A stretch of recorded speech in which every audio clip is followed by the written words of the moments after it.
Every presentation is built around a premise, a big idea, a central theme.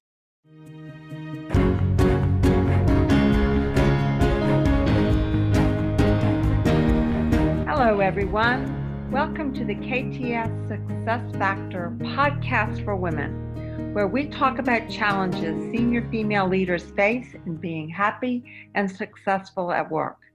I'm your host, Dr. Sarah E. Brown. My guest today is Patricia Fripp. Companies hire her to help them drive more business by perfecting their sales conversations and presentations.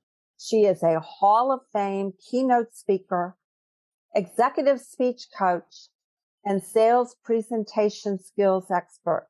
Her online learning program, frippvt.com, Powerful Persuasive Presentations, is embraced as a must-have by speakers and companies worldwide. Kiplinger's Personal Finance wrote that learning presentation skills from Patricia Fripp is one of the best ways to invest in you. Patricia was the first woman elected to be president of the National Speakers Association. Welcome, Patricia. Great to be with you. So tell me what the biggest challenge is that you're helping female leaders, or any leader, frankly, face in business today, and what might be the symptom of that challenge? From my experience, leaders in companies of all sizes have done a superb job responding fast to their teams having to work from home. Now, I believe their biggest challenge is that they find a good portion of their workforce is now comfortable at home, realizes the benefits of not being distracted and not having to commute. So then the challenge is, how do you communicate their options for the future to still be able to be very productive, competitive, and build a new way of doing business? And what do you see as the biggest mistakes they make before working with you? My clients obviously come to me to improve their presentation skills. Often it is for a big presentation, an all-hands meeting, speaking at an industry event, State of the Union. Most people, before they work with me, don't realize that although you might be brilliant, have a great grasp of your content, that doesn't mean you can put it together into a powerful and persuasive presentation.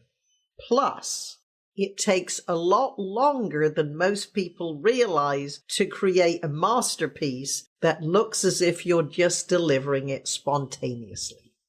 I get it. So what would be the number one free and actionable tip you can give our audience today to address this challenge now?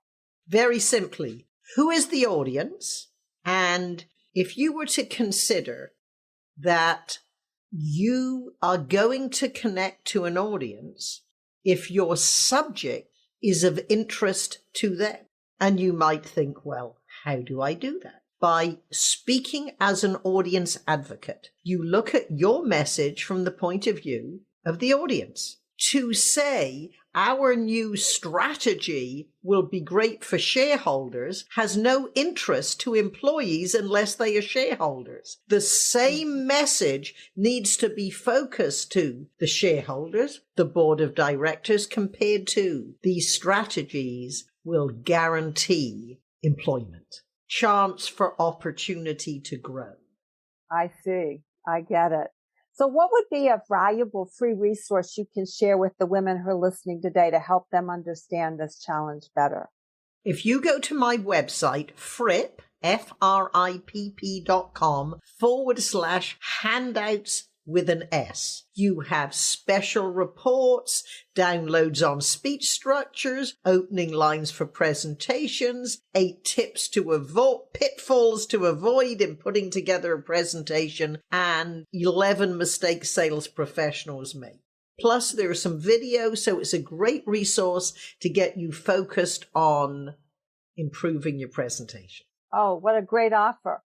So, Patricia, what is one question that I should have asked you that will help our audience take action to have better presentations now? And then would you ask the question? Yes, perhaps it would be, what are 5 ways everybody at any level can improve their presentations? And they would be, 1, open your presentation with impact.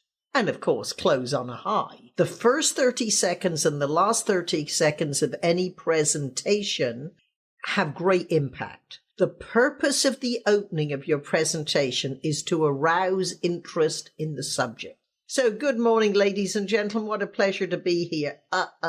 Is boring, it's predictable. I might say your audience would forgive you anything except being boring, especially at the beginning. So open and close the presentation. Then understand a simple speech structure. Every presentation is built around a premise, a big idea, a central theme. I ask all my clients, if you had one sentence rather than 45 minutes or 20 minutes, what would you say? And if they answer in a paragraph, I say, that is the whole structure of your presentation. What's the big idea? And sometimes you sell the topic, sometimes you sell the result. So, for example, if you were a consultant on strategies for success, I would always say, what is the outcome of everybody taking your advice? So what is the end result? Sell the result. That is the premise. And then how would they do that? That's the simple framework, what I call the skeleton under the flesh of your words. Third, not focused on the audience, using you-focused language. For example, if you were going to say, I am going to talk about, compared to, in the next 45 minutes, you will learn 3 techniques to improve every presentation you ever deliver. I think the second approach is going to engage the audience more. You focus language. That ties in with what we discussed earlier about speaking as an audience advocate. Then, stories. You know, everybody loves a good story. And any good conversation, webinar, presentation, sales presentation, training or teaching includes stories, because although we use words to communicate, our audience sees what we say in our stories. They can often see themselves in the stories you tell. And 5, specificity builds credibility. We are living in a world of sloppy speakers.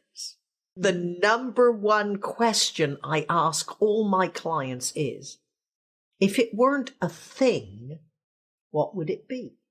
For example, one brilliant engineer, she said there are 2 things people love about. And I said, well, if they weren't things, what would they be? She said, innovative upgrade. I said, there are billions of people in the world. What people love, your innovative upgrades. She said, systems administrators. Can you see within the context of the presentation the difference between 2 things people love and 2 innovative upgrades systems administrators love? So when I help clients, obviously you need the big idea, the structure. But then we look at every word and the power and the connection. So open and close with impact. Have a simple structure. Tell good stories. Focus on the audience and add specific language. Great advice. Patricia, thank you so much for being with me today. Absolutely my pleasure. And your last words linger. So I would say to your audience, I hope you will remember me, Fripp. However, much more than remembering me, remember what Fripp stands for. Frequently reinforce ideas that are productive and profitable. That was great. Thanks so much. Thanks for listening to the KTS Success Factor podcast for women. If you like what you are hearing, please go to iTunes to subscribe, rate us, and leave a review. And if you would like more information on how we can help women in your organization to thrive, then go to www.sarahebrown.com. You can sign up for our newsletter, read show notes and learn more about our podcast guests, read my blog, browse through the books, or contact us for a chat. Goodbye for now.